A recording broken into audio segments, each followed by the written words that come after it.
For a century, she hid her eyes, until one human explorer uncovered her secret desire. Veiled mysteries.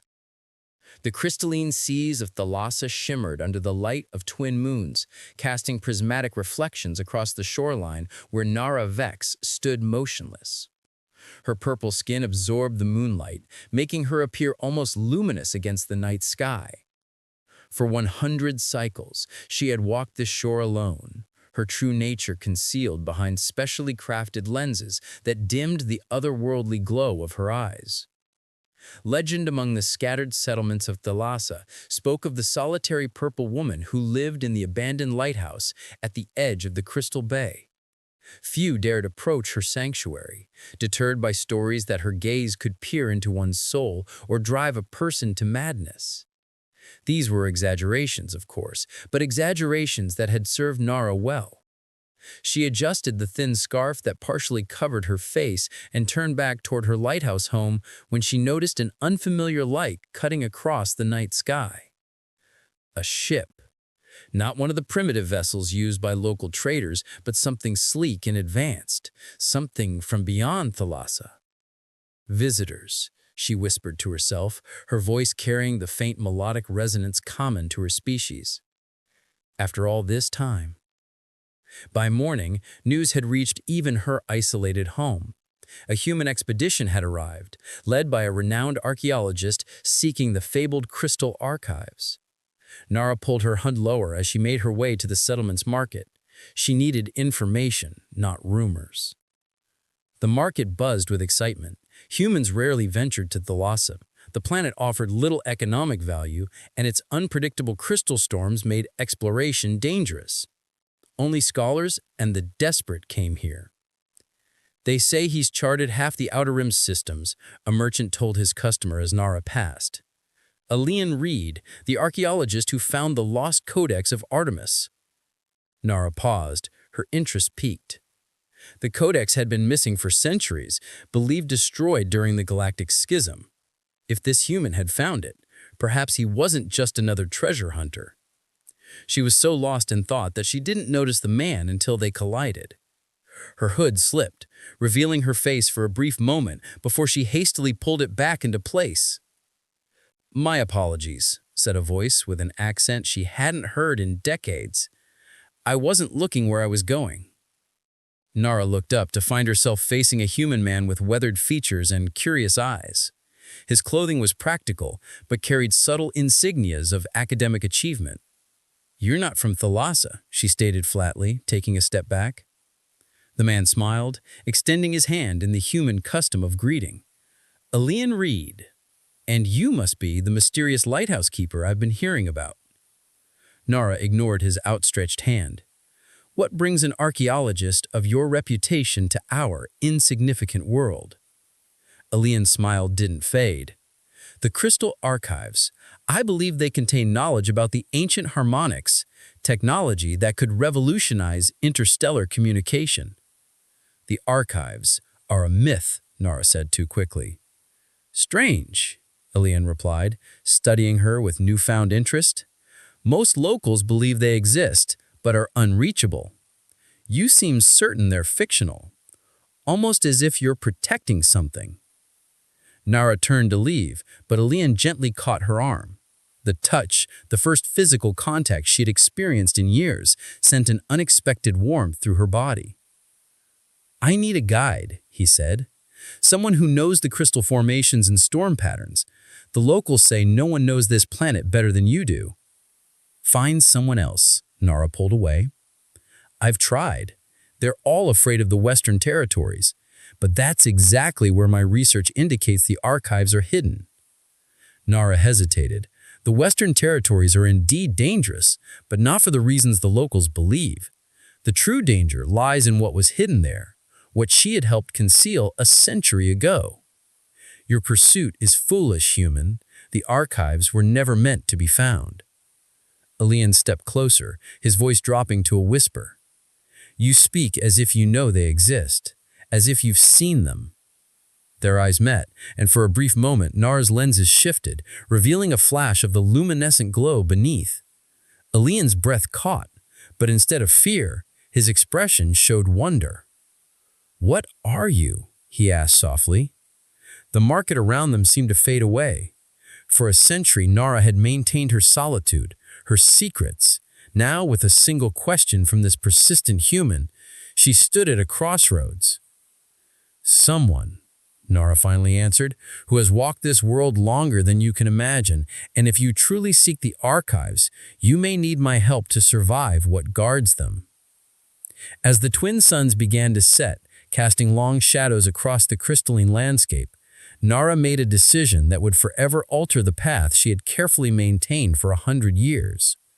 The human's quest would either end in discovery or disaster, and despite her better judgment, she found herself inexplicably drawn to follow this journey to its end.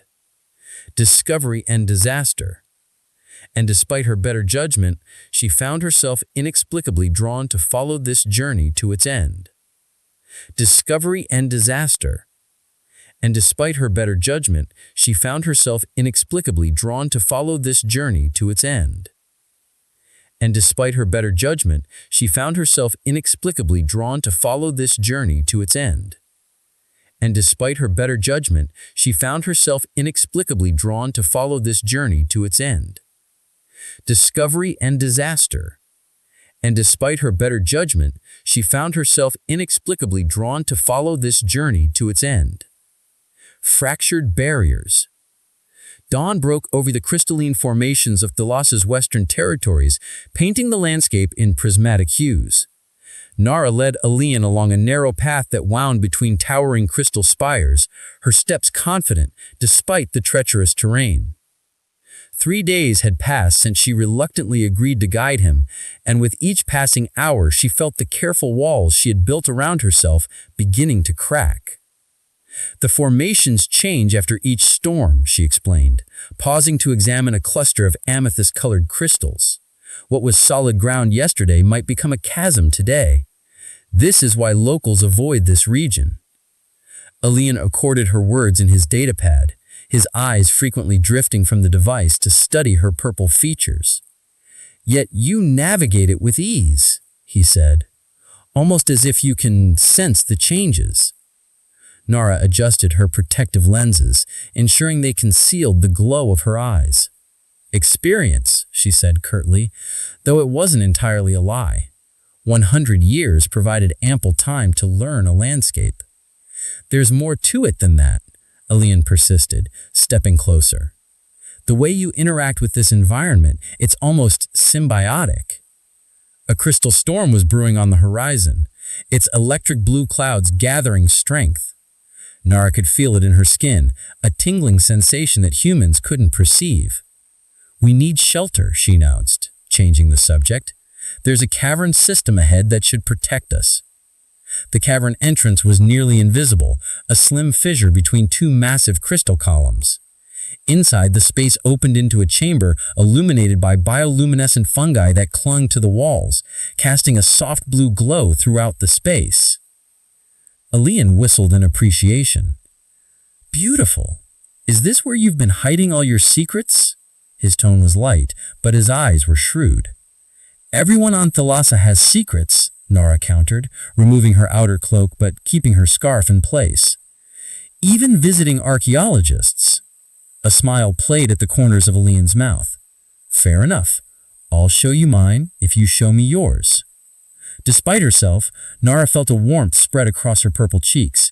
It had been so long since she had engaged in this kind of verbal sparring, the gentle push and pull of two minds testing boundaries. "You first," she challenged, settling on a smooth outcropping of crystal. Alian's expression grew serious. "The truth? I'm not just here for academic purposes. The technology in the crystal archives could help my people. We're facing a communication crisis across the Outer Rim colonies. Systems are failing, worlds are becoming isolated. The harmonics could change that." "So you seek the archives not for knowledge but for power," Nara said quietly. "For connection," Alian corrected. "There's a difference." Outside, the storm intensified. Crystals resonated with each lightning strike, filling the cavern with haunting tones that vibrated through the air. Nara closed her eyes, allowing the frequencies to wash over her. Elian watched her, fascinated. You can hear it differently, can't you? The resonance. Instead of answering, Nara asked a question of her own. Why did you really want me as your guide? There are others who know these territories. None with your reputation or your mystery. Elian moved to sit beside her, close enough that he could feel the human warmth radiating from his body. The locals say you've lived in that lighthouse for as long as anyone can remember, that your eyes see things others cannot. Nara turned to face him fully. And what if that were true? What if my eyes hold something dangerous? I've spent my life pursuing dangerous knowledge. It hasn't deterred me yet, he replied, his voice dropping to a whisper. The storm... Luminescent trust. The Temple of Echoes rose from the crystalline landscape like a monument to impossibility, its spires defying gravity, its architecture blending seamlessly with the natural formations surrounding it. Nara paused at the edge of the clearing, allowing Ilian to absorb the sight that few outsiders had ever witnessed. The archives aren't inside, she said, watching his expression carefully, but this is the gateway. Ilian's face reflected awe and scholarly excitement. It's magnificent. The design elements, they're not consistent with any known civilization from this sector. Because they're not from this sector, Nara replied quietly. My people built this temple long before humans discovered interstellar travel. The admission hung in the air between them. After 5 days of traveling together, navigating both the dangerous terrain and the growing attraction between them, this was her first concrete acknowledgement of her origins. Ilian turned to her, his expression serious. Your people, the Luminari, they're thought to be extinct. Nearly, Nara confirmed, removing her protective lenses for the first time. Her eyes glowed with an inner light, shifting between shades of violet and indigo. I am among the last. Instead of fear or revulsion, Ilian's face showed only wonder. Your eyes, they're beautiful. His hand reached up to touch her face, thumb gently tracing the curve of her cheekbone. Why hide them all these years? The light they emit can reveal thoughts, emotions. It's intimate, overwhelming for most species. Nara found herself leaning into his touch. And there were those who sought to exploit our abilities. After the Great Purge, those of us who survived scattered across the galaxy, hiding what we were. Ilian's other hand found hers, fingers intertwining. I would never exploit you, Nara. The sincerity in his voice nearly broke through the final barriers around her heart. For a century, she had trusted no one with her true self. Now, standing in the shadow of her ancestors' temple, with this human whose touch awakened long-dormant feelings, Nara allowed herself to hope. The crystal archives contain the collective consciousness of my people. Not just knowledge or technology, but our very essence. The harmonics your people seek are merely a byproduct of a much deeper connection. And you've been protecting it all this time, Ilian realized. Alone. Their moment of understanding was interrupted by the distant sound of engines. The syndicate scavengers had caught up more quickly than expected. We need to hurry, Nara urged, leading Ilian toward the temple entrance. Once inside, I can activate the temple's defenses.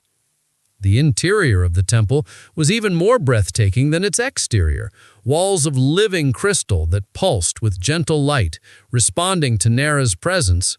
At the center stood a circular platform surrounded by 13 crystal pillars, each inscribed with the flowing script of the Luminari. This is incredible, Ilian breathed, his academic training momentarily overtaking his concern about their pursuers. The inscriptions, they're similar to fragments I found on Artemis, but complete. Nara placed her hand on the central platform, and the entire chamber illuminated in response. My genetic signature still activates the systems. After all this time." She felt Ilian's hand on her shoulder, a gesture of support that meant more than he could know. For a century, she had carried this burden alone, the last guardian of her people's legacy on Thalassa. "How do we access the archives?" he asked. "Through communion," she explained. "My consciousness can link with the crystal matrix, but—" She hesitated, then continued, "I can bring one other mind with me. It's how knowledge was shared among my people." The implications hung between them. Such a connection would be more intimate than any physical union, a complete sharing of thoughts, memories, even emotions. "You would trust me with that?" Ilian's voice was hushed. Nera's luminescent eyes met his. "I'm beginning to." The moment was shattered by a detonation that shook the temple foundations. The scavengers had arrived and were attempting to breach the entrance. "We don't have much time," Nera urged, taking Ilian's hands and guiding him toward the temple entrance. "Stand here, facing me." They stood within the circle, hands joined, eyes locked. Nera began to speak in the melodic language of her people, the crystal pillars resonating in harmony with each syllable. The air around them shimmered as the connection began to form. "Open your mind," she instructed softly. "Don't resist what you see or feel."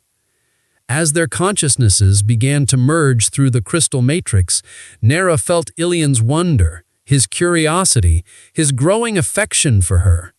But beneath it all, she sensed something else, a purpose she hadn't fully revealed, a secondary mission that made her blood run cold. The connection wavered as she instinctively pulled back. "You're working with them," she whispered, the betrayal cutting deeper than she would have thought possible. "The syndicate. They're not following you. They're your backup." Confusion crossed Ilian's face, followed by understanding and then urgency. "No, Nera. It's not what you think. I'm working for the consortium, yes, but not the syndicate. We've been tracking their operations. My mission was to find the archives before they could weaponize the technology." Another explosion rocked the temple, closer this time. Nera's mind raced, trying to separate truth from deception within the fragmented connection they still shared. "The consortium," she repeated. "The very organization that participated in hunting my people to near extinction." "That was a century ago," Ilian insisted, maintaining his grip on her hands even as she tried to pull away. "We've changed. I've spent my career trying to right those wrongs, preserving knowledge instead of destroying it." Through their partial connection, Nera could sense his sincerity, but also his omission. "Not everything you've told me is true." "Not everything," he admitted. "But this is." He pulled her closer, one hand releasing hers to cup her face. "I never expected to find you, Nera, to feel what I'm feeling now." The temple shuddered again as the scavengers drew nearer. They had minutes at most. "We need to complete the connection," Ilian urged, "not just to access the archives, but to protect them. Once I understand the technology, I can help ensure it's never misused again." Nera stood at a crossroads. Trust this human who had awakened her heart but kept secrets from her, or maintain her solitary vigil as she had for 100 years. "If you're lying to me," she said finally, her eyes glowing brighter with emotion, "you'll wish those scavengers had found you first." Ilian's relief was palpable. "I deserve that." As the temple's outer defenses began to fail, they resumed the connection ritual. This time, Nera held nothing back, allowing her consciousness to fully merge with Ilian's through the crystal matrix. The sensation was overwhelming, two minds becoming one, memories flowing between them like water.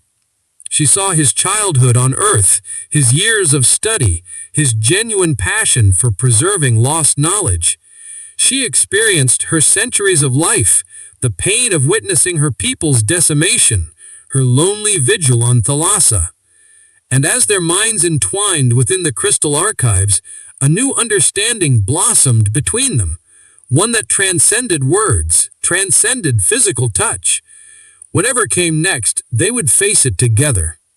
The temple walls began to crack as the scavengers breached the final barrier, but within the crystal matrix, Nera and Ilian had found something neither had expected, a connection that spanned worlds, bridging the gap between human and luminary, present and past, solitude and partnership. In the luminescent glow of the archives, with danger closing in around them, they discovered that some secrets were meant to be shared, and some barriers were meant to be broken. Transcendent union. Dawn broke over Thalassa with extraordinary beauty. The planetary alignment had begun, 3 celestial bodies perfectly positioned in the sky, sending shafts of tricolored light through the crystal landscape. Within the temple, these beams converged on the central chamber, activating ancient mechanisms dormant for a century.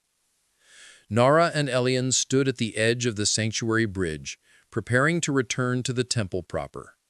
The night had changed something fundamental between them, not just physically, but in the lingering mental connection that now seemed permanent, a bridge between their consciousness. "They'll be waiting," Elian said, checking his weapon one final time. "Cirrus isn't known for giving up easily." Nara nodded, her eyes shifting from violet to a determined blue. "The alignment gives us an advantage they don't understand. The temple's defenses will be at their strongest, and my connection to the archives will be enhanced."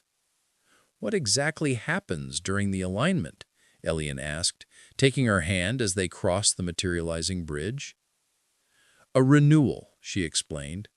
"The collective consciousness within the archives needs this periodic surge of energy to maintain cohesion. It's why I remained on Thalassa all these years, to ensure the cycle continued." They moved silently through the temple corridors. Nara's senses extended through the crystal structures to locate their adversaries. The scavengers had regrouped in the main chamber, their equipment now focused on the central platform, where she and Elian had first connected to the matrix. "7 life signs," she whispered. "They've brought in additional equipment, energy dampeners, phase disruptors. They're attempting to isolate the archive's core." Elian's jaw tightened. "If they succeed, what happens to the consciousnesses stored there?" "Dissolution," Nara replied grimly. "The final death of my people." They paused at the last junction before the main chamber, a moment of privacy before the confrontation ahead. Elian turned to her, his expression intense. "Whatever happens," he said quietly, "knowing you has been worth it. Every risk, every deception I had to maintain for the mission, I would do it all again to find you." Nara touched his face gently, her purple fingers contrasting against his skin. "For a century, I believed my solitude was necessary. You've shown me otherwise." Their kiss was brief but charged with meaning, a promise, a declaration, a commitment to the future they both now fought for. The main chamber was transformed by the alignment, crystal surfaces refracting the celestial light into complex patterns that danced across the walls and floor.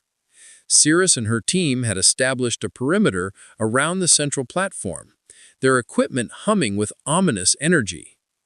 "The dampeners are already affecting the matrix," Nara whispered, feeling the strain through her connection to the temple. "We need to disable them first." Their plan was simple but dangerous. Elian would create a diversion, drawing attention while Nara used her abilities to sabotage the equipment. With the lingering connection between their minds, they could coordinate without words, timing their movements with perfect synchronicity. Elian squeezed her hand once, then slipped away, circling toward the chamber's far entrance. Nara felt his presence in her mind, a reassuring warmth that anchored her as she prepared her own approach. The diversion came in the form of an ancient temple defense mechanism that Elian activated from a secondary control panel. Crystal formations suddenly sprouting from the floor, creating chaos among the scavengers. In the confusion, Nara moved like shadow between the light beams, her purple skin blending with the violet reflections that filled the chamber. She reached the first dampener undetected, placing her hand against its surface and sending a surge of energy through the device that overloaded its circuits. One by one, she disabled the perimeter equipment, feeling the archives respond as the suppression lifted. Cirrus was the first to notice the sabotage. "The Luminari!" she shouted, firing directly at Nara's position. "Don't let her reach the platform."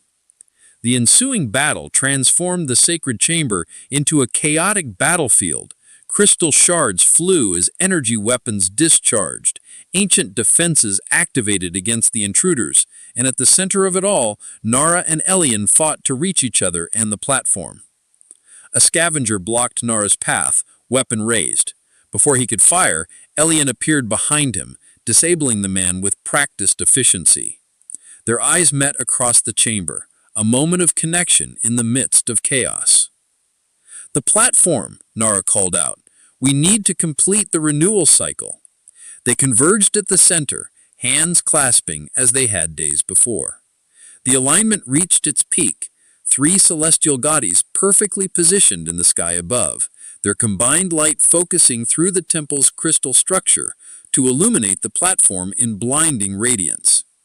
Cirrus fought her way toward them, desperation evident in her augmented features.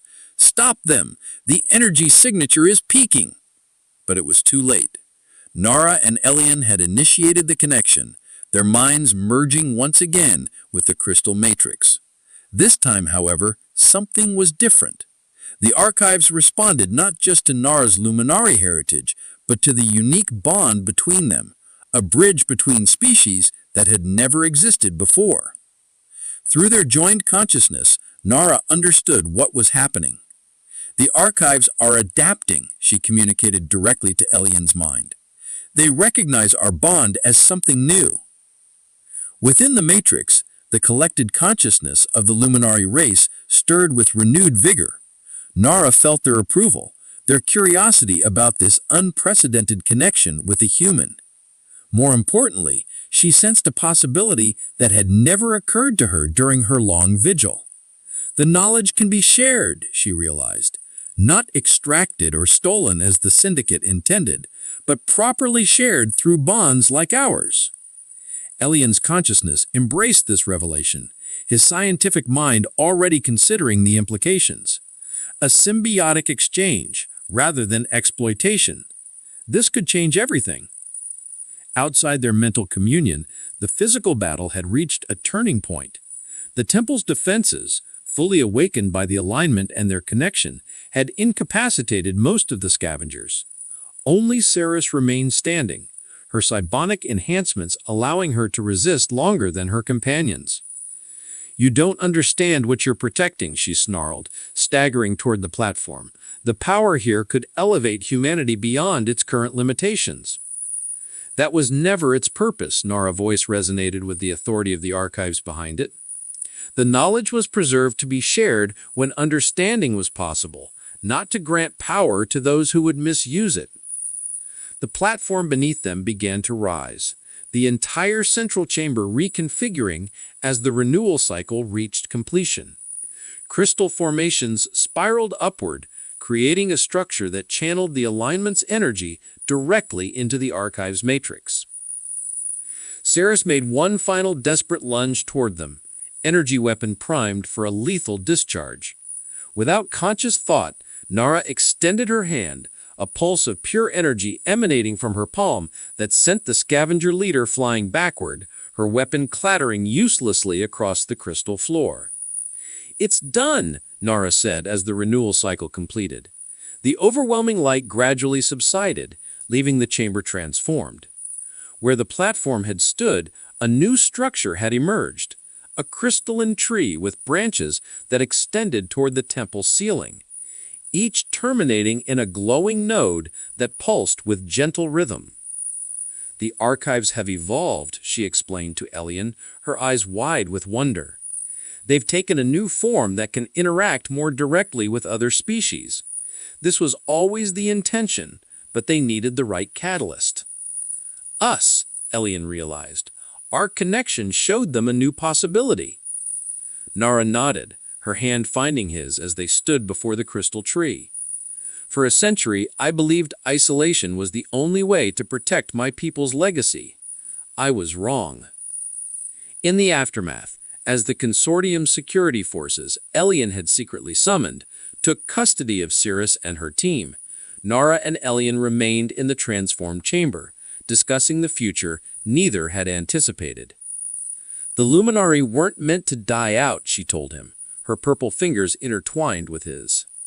But they were waiting for a sign that coexistence was possible. Our bond has given them that hope. What does that mean for you? Elian asked, the question heavy with implications for them both. Nara looked up at the crystal tree, now permanently connected to her consciousness, but no longer her burden alone. It means my vigil has transformed, not ended, but shared. Her luminescent eyes met his. If you're willing. Elian's answer came not in words, but in the surge of emotion that flowed through their mental connection, commitment, wonder, and a love that had grown from curiosity to something profound in the span of a week. The lighthouse has stood empty for too long, and I've always wanted a home by the sea, he said, smiling at her. As they left the temple together, the crystal tree continued its gentle pulse behind them, a beacon of renewed hope for the legacy Nara had